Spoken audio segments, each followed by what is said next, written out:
Hello and welcome to India Career Center, the one-stop podcast for students, professionals, parents and guardians.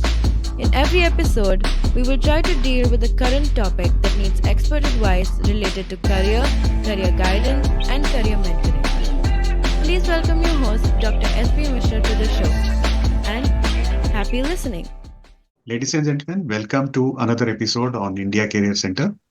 Today, I am delighted to welcome Mr. Ulhas Kamath, who is the Chief Mentor for I Create India. I learned about I Create India a few months back last year during one of the conversation which I had with the founder of this organization, Mr. Bhargava. I was really fascinated by the work which the organization is doing in India to create entrepreneurs, which is so important in today's time. And very recently, this organization has completed 25 years of existence in India, creating huge amount of social impact in the way. So to learn more about the details about this organization and what they are doing, how they are creating the social impact, I am extremely happy to welcome Mr. Ulhas Kamath to the conversation today. Mr. Kamath, welcome to the show and thank you for being with us today and sharing your wisdom and knowledge about I Create. Thank you, SP. Good morning to all of you. I'm glad that you are giving me this opportunity to share what we do and how we do. So I'll be happy to answer any of your questions that can explain our model and our organization. So to start our conversation, I think we will first look at your own journey, which is so fascinating. I think looking at your biodata, it was fantastic to see you have walked almost across the globe with the best of the names in the world and with 40 plus years in the private organizations and then now creating those social impact in I Create. It's a fascinating journey for any professional to aspire and do similar things. So take us through your journey first, Mr. Kamath, and then we'll come to the journey of I Create. Okay. I graduated from IIT Bombay almost 60 years back. So I've given up my age already. After that, for about 20 years, I worked in corporate sector in India. And this included companies like Levers, Imperial Chemical Industries, IBM, and Tata's. After the 20 years in India, I moved overseas. My journey took me to Africa, both East Africa and West Africa, then to the USA, back to Africa. So I spent about another 20 years away from India. So the 40 years of my professional life in the corporate sector was across the globe, as you can see, and different kinds of industries. And it is almost about 15, 16 years back, we decided to come back and stay in India. And that is when I joined hands with Harsh and Aruna Bhargava, who had already started I Create in India to take it to the next level. So it's almost like first 1/4 of my life was a student life. The next half my life so far has been in professional careers, and the last 1/4 has been in the social sector. So here I am after almost 80 years. Fantastic. So what has been the inspiration for you to take up something from corporate world to social sector? What were the drivers for you? See, the drivers were basically the family values which my parents inculcated in us. The parents were always of the mindset that whatever we have, we should share with people, we should help those in the need. And that way, we can actually try to, increase the happiness in the world. Not that we can make everybody happy, but we can do what we can. So even while I was working in my professional career, I had always had this in mind at some point in time. I would like to get away from the corporate world and use whatever knowledge and experience I have to help the people who need it. And to the extent my experience has been in the entrepreneurship field and managing businesses, nothing other than entrepreneurship was in my mind. So last almost 20 years, because even before I came back to India, for about 5 years, I was working with the Minority Business Development Agency in the USA, which does help the minorities of the country in starting businesses, etc. So, in fact, it was that thought that connected me to Harsh and Aruna. And then when I moved here, I continued that work. So half of your professional experience has been in the international arena. So how much of that actually had an impact on your mentorship and leadership style? I would say not much for the simple reason.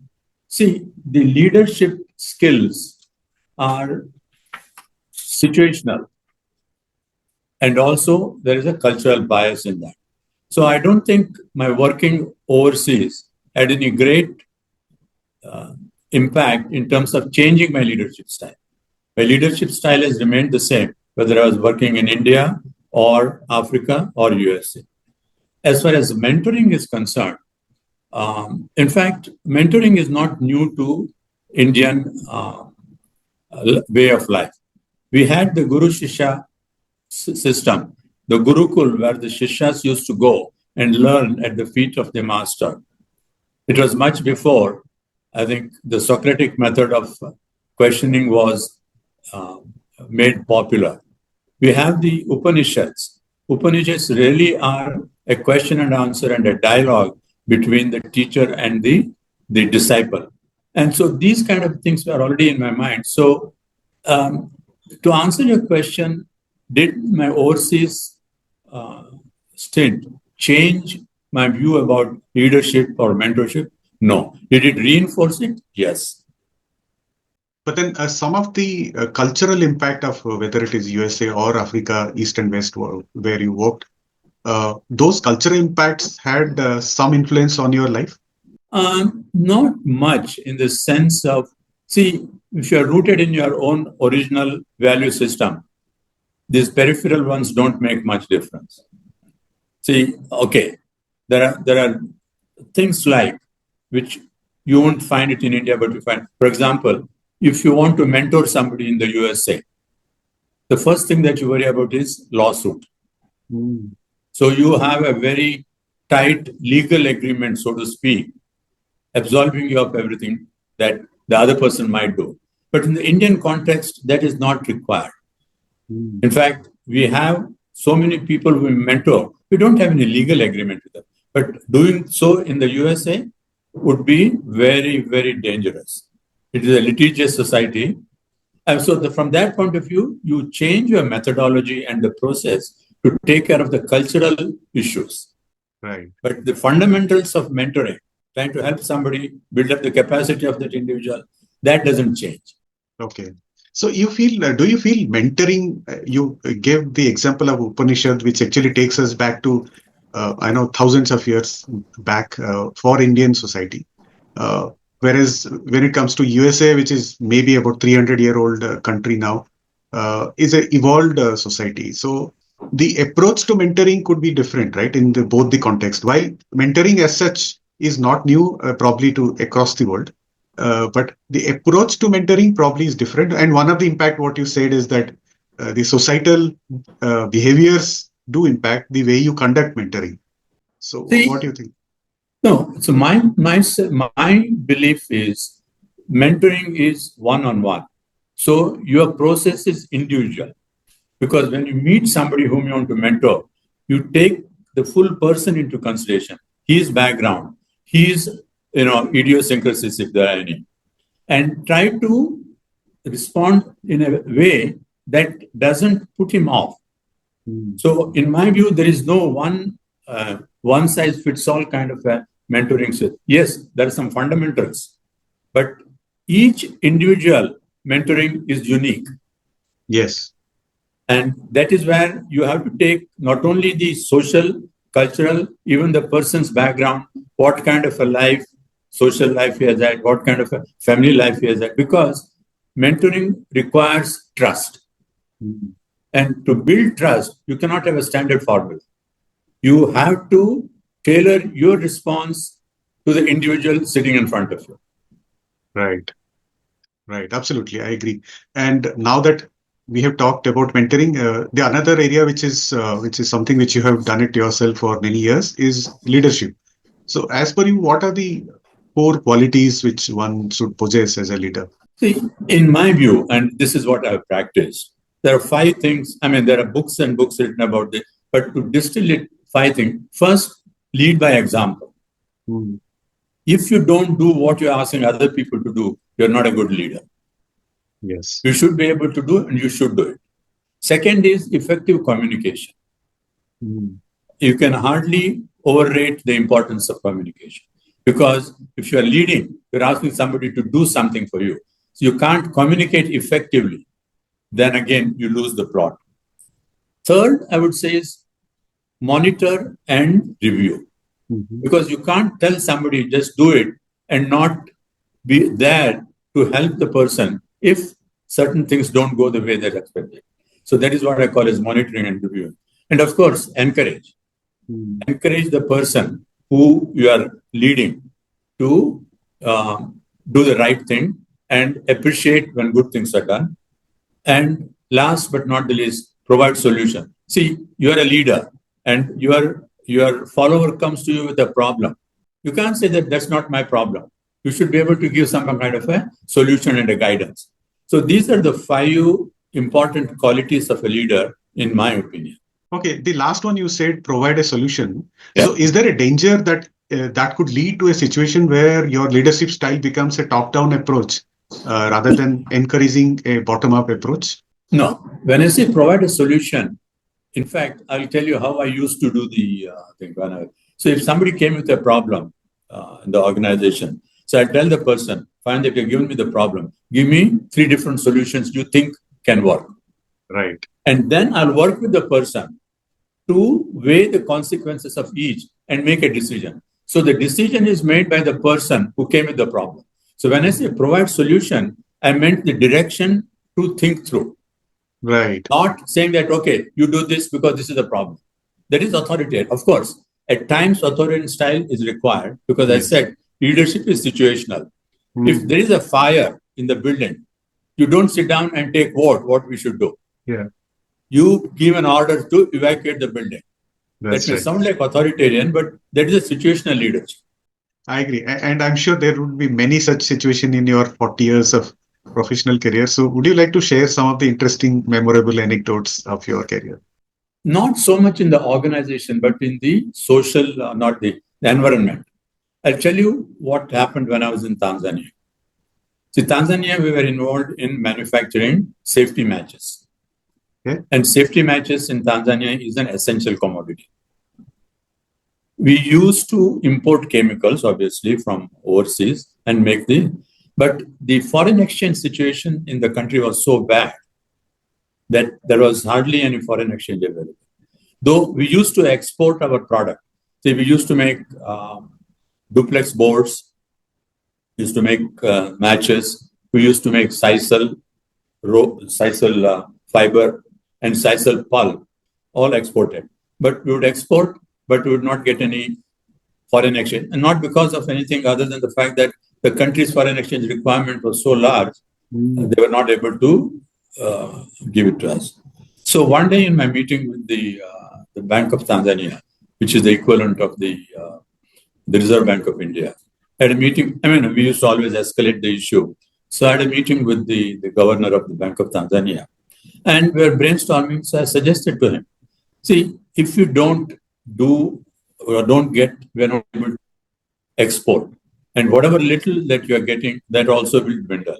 So it will be a spiral inwards.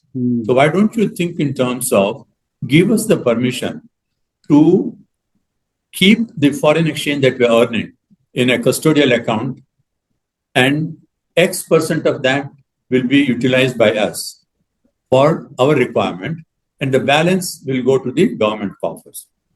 In fact, this idea was like so much, and this became what we called as the export-import self-financing scheme.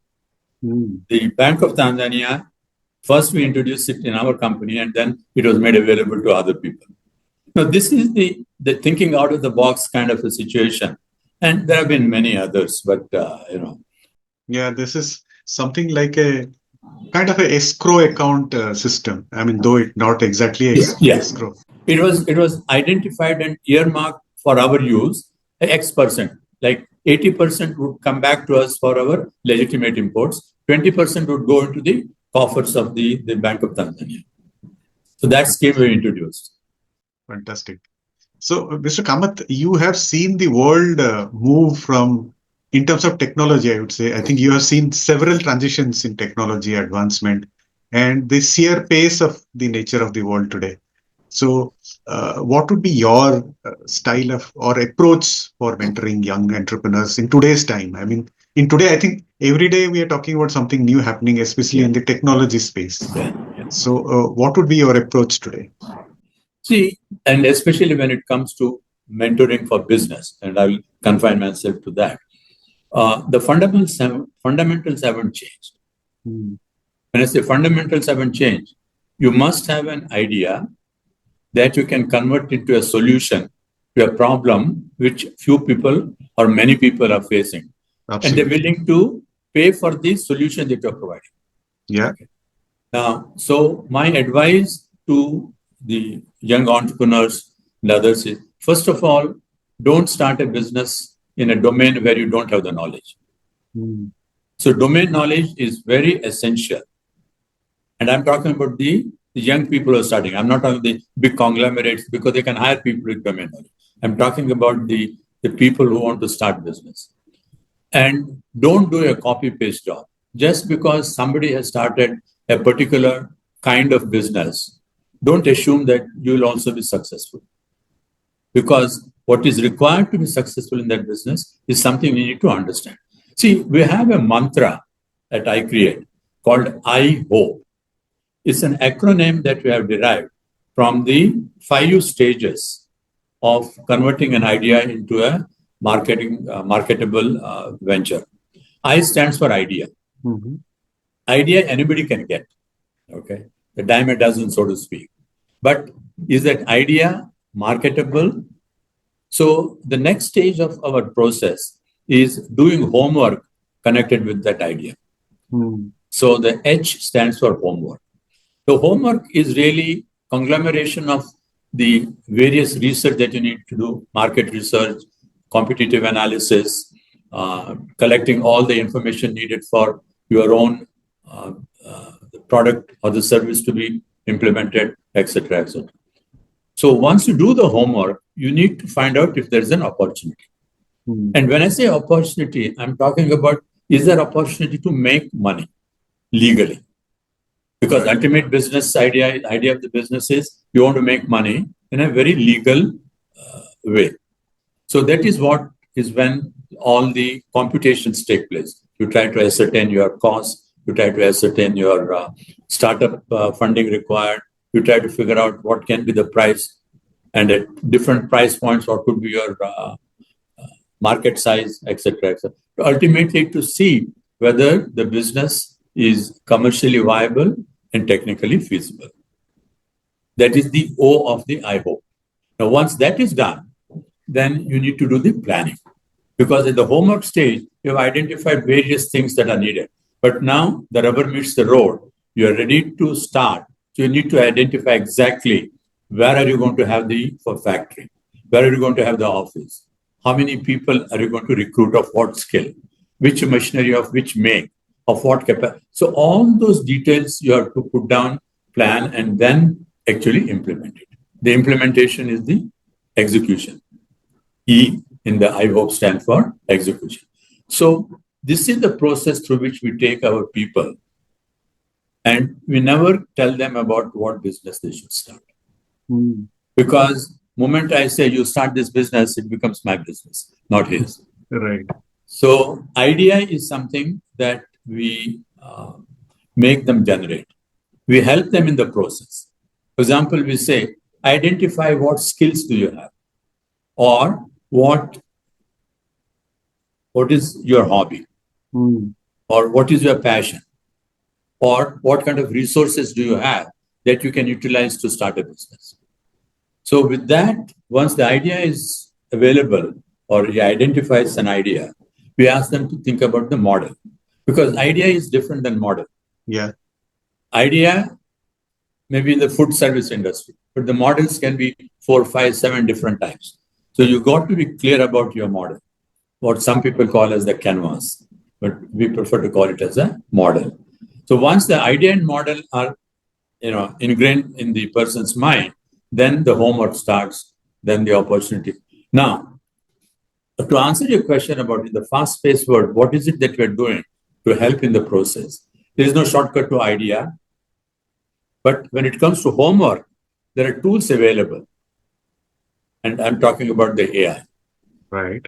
You can make use of the AI to find some of the information. Right. Because AI has helped than just the search that you used to do. The search is you have to do a lot of work. Now AI is able to do that work for you and give you a summary. But you have to be careful. You can't totally go by that. Yes. So you have to apply your mind to see it. The second thing is when all the data is collected, and our emphasis is that the entrepreneur must spend a lot of time on data collection, accurate data collection, so that he can make a projection which is fairly realistic and not a figment of imagination. Now, once this is done, a lot of computation is required.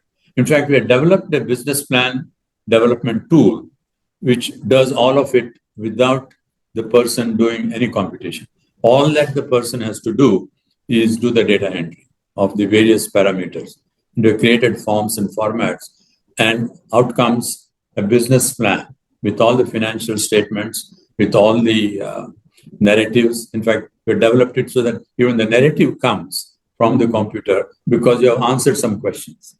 Okay. When you have answered a question, who is your competition and what are the strengths and weakness, that information is picked up to give a market scenario in the narrative report. So this business plan tool has just been completed, and we're using it to develop business plan for our mentors. Fantastic. So this, I hope, process takes how much of time, sir? See, okay, let me go through the process that we follow. We have a 4-stage process. First is what we call as entrepreneurship awareness creation. Okay. There are a lot of people who motivate or give motivational speech, but nobody tells them how to go about it. That is the unfortunate portion. So we try to bring down to the nuts and bolts about what is involved in entrepreneurship, what are the pluses, what are the minuses, and what are the pleasures and what are the perils. So when you talk to about 100, 150, 200 people over a 2 to 3 hour time span, awareness creation, some people get the feeling it's not for us, and that's all right. Yeah. So what we have found is quite a few people sign up to go to the next stage, which is our workshop, what we call it the Aspiring Entrepreneurs Workshop. This lasts over 5 to 6 days. Okay. And in this, we take not more than 30 to 35 people because we want to be able to provide individual attention to the people rather than give a sermon. A lot of people who give sermon, but we do individual attention. And we club these people in different teams, and each team works on a business idea to develop a business plan. So in this 5-day workshop, they go through this entire IHOP process. Now, this is to get general knowledge about entrepreneurship. Now, at the end of the 5 days, about 50 to 60% of the people say that we do have an idea of our own, we want to start a business. That is when we take them up for mentoring. Okay. Mentoring is done one-on-one. Our facilitators are linked with each protege. Our mentors are linked with each protege. And the mentoring process goes on for anywhere from 3 months to a year and a half. In fact, the interesting statistics we have found with the program we do with the Army is about 30% of the people start the business within 3 months of the completion of the workshop. Another 30% take 3 more months.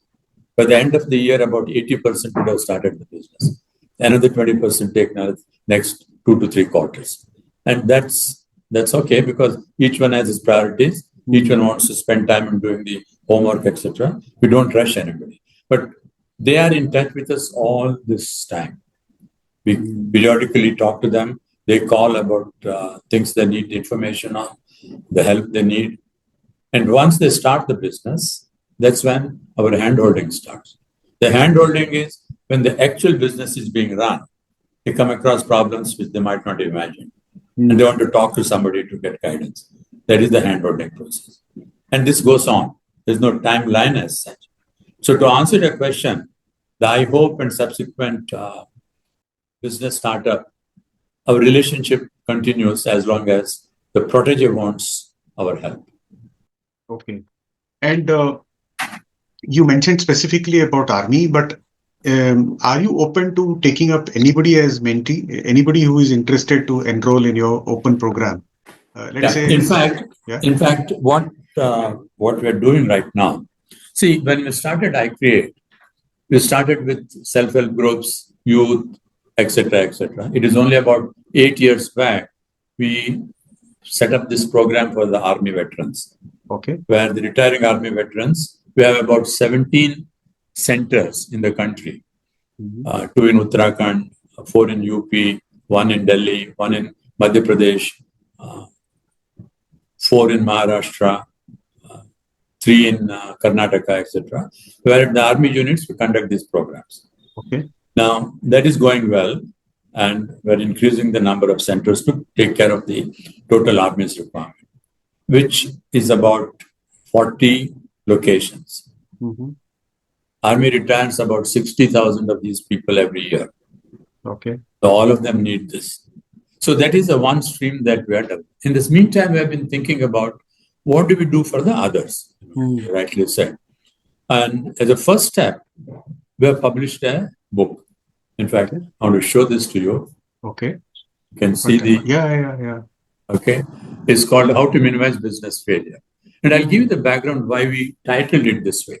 Right. See, in the micro and small business industry or the sector, about 50% of the businesses fail in the first 5 years. Right. And another 20% in the next 5 years. In our case, because of our methodology and the way we go about it, we found that at the end of 5 years, our survival rate is 80% against the 50%. Now, we have a unique product, unique methodology, unique system that helps achieve this. So why not share it with people?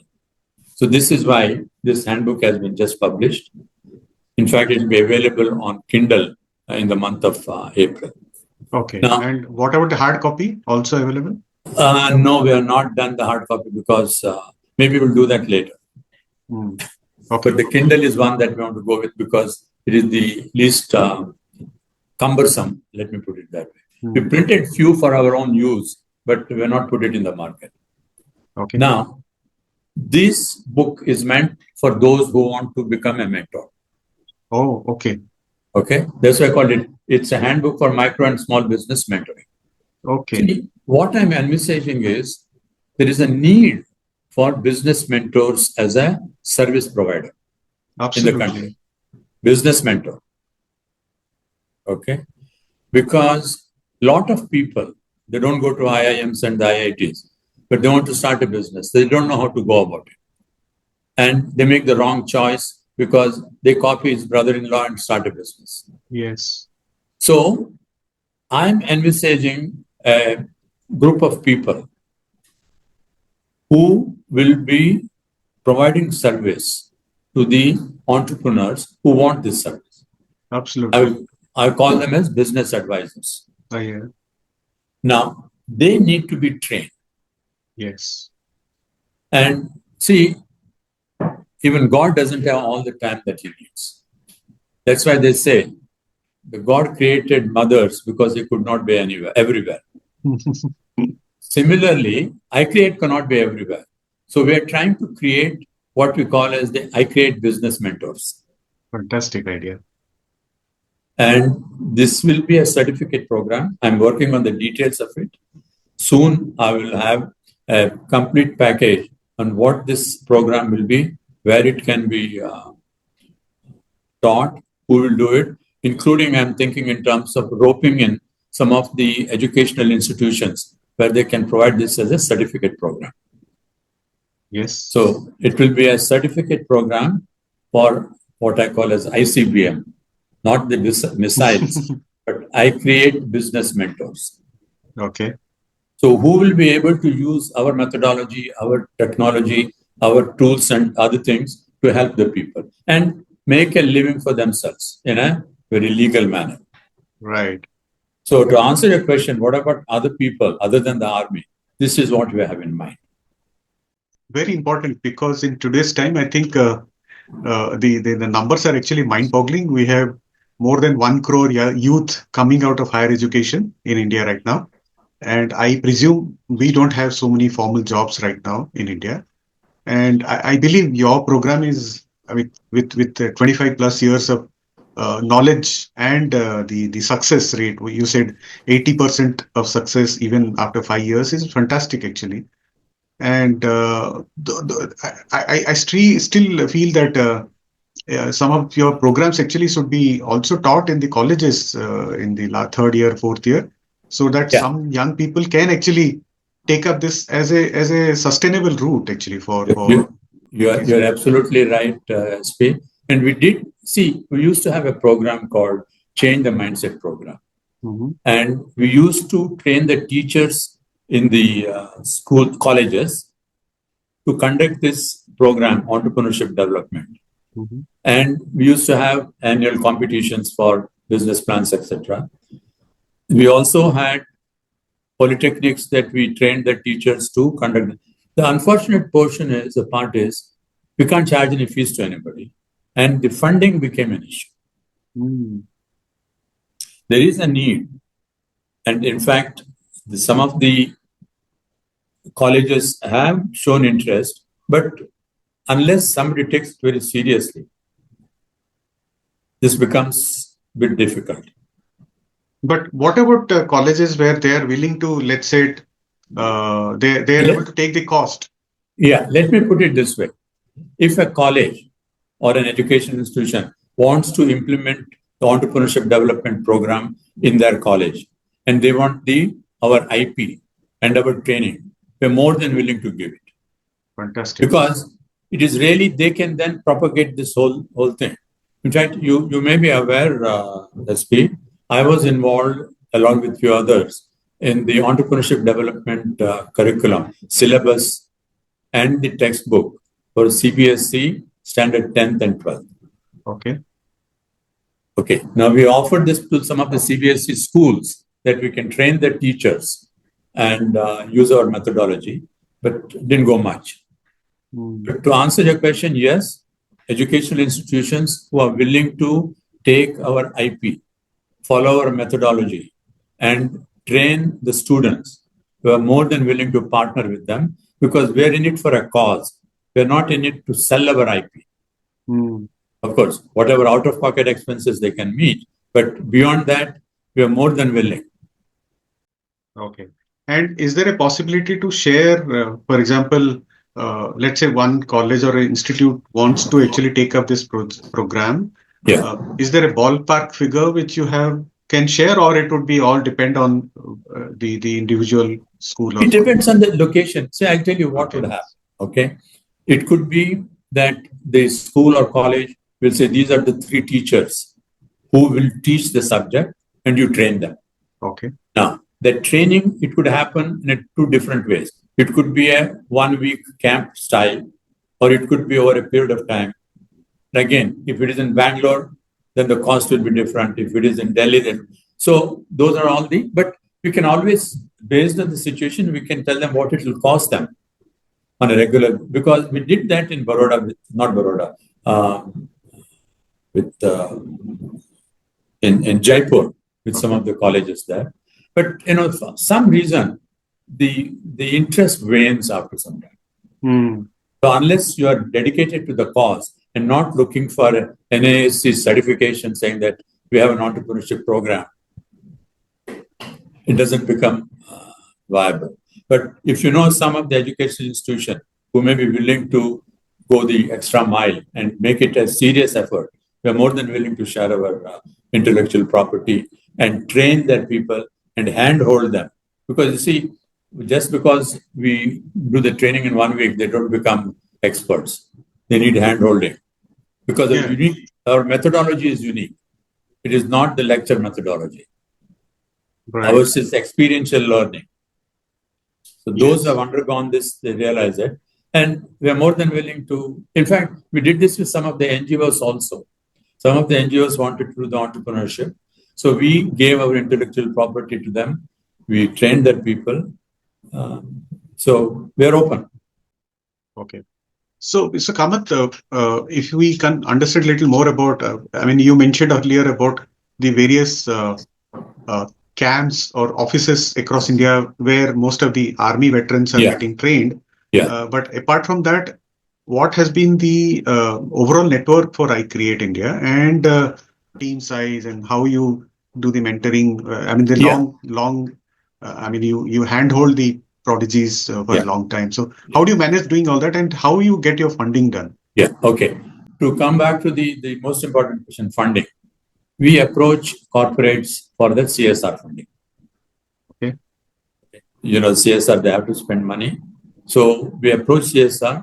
We started with one center with one corporation in 2018. Slowly, word of mouth, our performance, the organization increased the number of centers from 1 to 2, 2 to 3. Then we spread from one organization to the other. So today we have 18 centers supported by about 4 different organizations through CSR funding. Now, at each of these centers, we have 2 facilitators stroke mentors whom we recruit from the local area, and we train them the use of our methodology, our IP, etc. So they conduct the workshops, they do the mentoring on a regular basis. There is a batch every month at these locations, and it follows the same process. So there are 19 centers, there are about 38 people in that, plus the supervisory staff, etc. So we have a strength of about 55 as of now. They're spread all across the country. The most important thing is they almost come fresh to us and we train them in our IP and methodology. We don't take anybody who's been trained by somebody because our methodology has worked and we are not diluting it.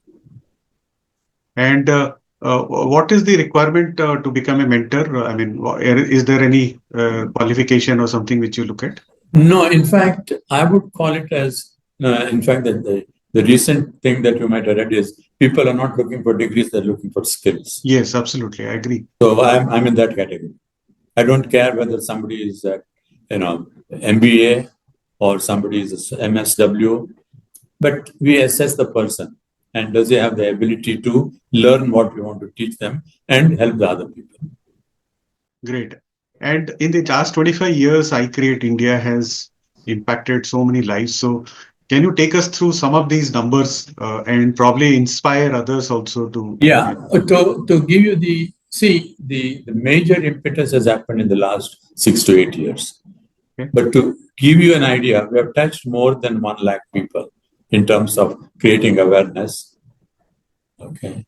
So when you say impact, I mean, reached out means basically those who have attended your workshop. Yes. Okay. Yes. Okay. I'm not talking about the tertiary effect. I'm saying that they spent time with us. They spent half a day. They went through the workshop. Okay. And then out of that, more than 60,000, almost 60% have gone through our workshops. Okay. About half of that is from the army and the other half was the previous to that. So far, we have created more than 5,000 entrepreneurs, of which army itself is, though it is only 6 years old, army itself is about more than 2,000. And there are other people in the pipeline because as I told you, the timeline between the workshop and the entrepreneur starting a business could vary from 3 months to 18 months. There are about 3,000 people in the pipeline right now. Oh. And I expect, yes, because they're at various stages. Somebody must have finished the workshop last month. They signed up for mentoring. Somebody might have done it about 3 quarters back. And we monitor all this. We have a very good technology system, CRM system, the customer relationship management, because we treat each one of them as a customer and we track them, we talk to them. So we have created more than 5,000 entrepreneurs, and more than half of that is from the army. And our focus is now on the army. And through the certificate program and the business advisory services that people can start, we hope that there will be a multiplier effect to address the size of the problem the country has. Agreed. I think there are a few things which comes to my mind. Number one, the recently introduced Agniveer scheme in the army. That is going to actually churn out a lot of young people very fast. In fact, we're in discussion with because this is part of the same system. So when the Agniveers become available, they'll become part of this program. Yeah, then I think we're looking at a much bigger number than the 60,000 what you mentioned earlier. Yeah, absolutely. Yeah. As I said, they look 40 centers. They're looking at 40 centers. So I need people to sponsor 40 centers. Okay. So that's one. And number two, when a prodigy actually starts any business, typically they will be also looking at some kind of funding to start a business. Yeah, so, it's very, very interesting. Yeah. And I'm talking about the army people, okay? Not the other people. And this was the general feeling that they would want. Our statistics shows that the median investment is about 5 lakhs. Okay. Of course, there are outliers who spend 20 lakhs, 25 lakhs, etc. And they go for schemes that are available. And we help them in that, in the sense, a business plan prepared for the Prime Minister Rojgar Yojana or any of the schemes that are there. So the business plan that we develop helps them in that. Majority of the people who spend less than 5 lakhs put their own money. They don't go for any loan, any scheme. Even if there is a scheme available, they say, no, we have the money. They don't want the bureaucratic thing. So funding has not been an issue. In fact, we don't provide any funding, neither our sponsor provide any funding. But when somebody has a large project, somebody wanted to put up RO water plant. Yeah, the Mahmoud was Raj. And we helped them with the Prime Minister's, one of the schemes. The other thing which probably, I don't know how much internally you are thinking about, is about sustainability. Now, as the entire world, we are witnessing the temperature rise and so on and so forth. So when it comes to a new idea in business, so do your mentors also bring this lens to the discussion that whatever business the prodigy is thinking, sustainability should be one of the factors which... Yeah, in fact, in one of the, under the homework category, we very clearly ask the people to identify what are the things that it could harm the nature. And what is the mitigation they're planning for it. Okay. So we are really trying to address that issue by identifying, based on the business idea, what can be the harm that you're doing and how do you prevent it. It could be as simple as a food cart, okay, creating nuisance. So we make sure that he has receptacles for putting the discard, that he can then put it in a different place rather than scattering it. So we do that in our own simple way, but these are all small businesses. Yet there could be some nuisance they could create, and we try to advise them how they should plan against it. Fantastic. I think we have covered most of the ideas which I thought I'll find out from your conversation today. It's interesting to see that you have got a handbook now, and it would be lovely to get a copy of that to personally read it, actually. Yeah, I'll send it to you. And it was nice talking to you. And before we end up this conversation, I mean, at your age, you're doing something very interesting, which is creating a lot of social impact in India, which is so important. What else keeps you motivated apart from the work which you're doing, which is interesting anyways? See, two things I would like to talk about. First is, once I'm ready with the details of the certificate program, I'd like to share that with you so that more people become aware about it. Definitely. Maybe in the next quarter or so. Now, talking about myself, see, you have to ask yourself the question. I mean, I may sound very philosophical at this stage, but what is the purpose? Yes. why are you here? And once you answer that question, that I want to help people, because our scriptures have already said that paropakaratam idam shariram.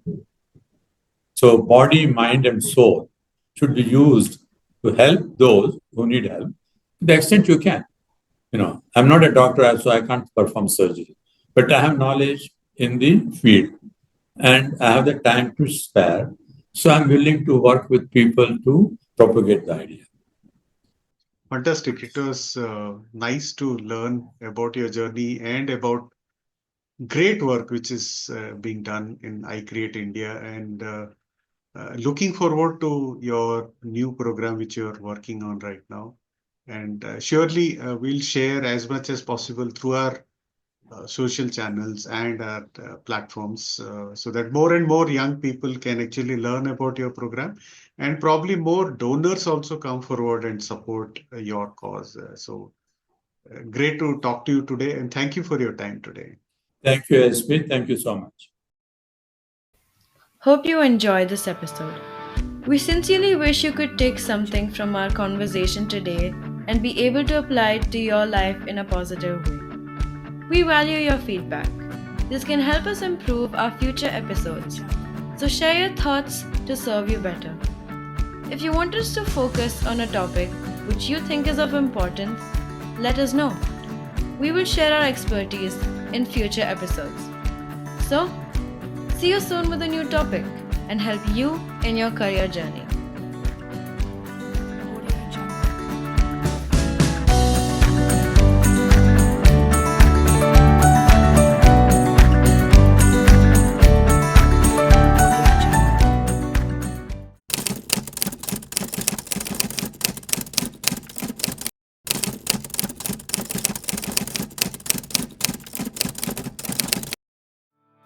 Hello and welcome to India Career Center, the one-stop podcast for students, professionals, parents, and guardians. In every episode, we will try to deal with a current topic that needs expert advice related to career, career guidance, and career mentoring. Please welcome your host, Dr. S.B. Mishra, to the show, and happy listening.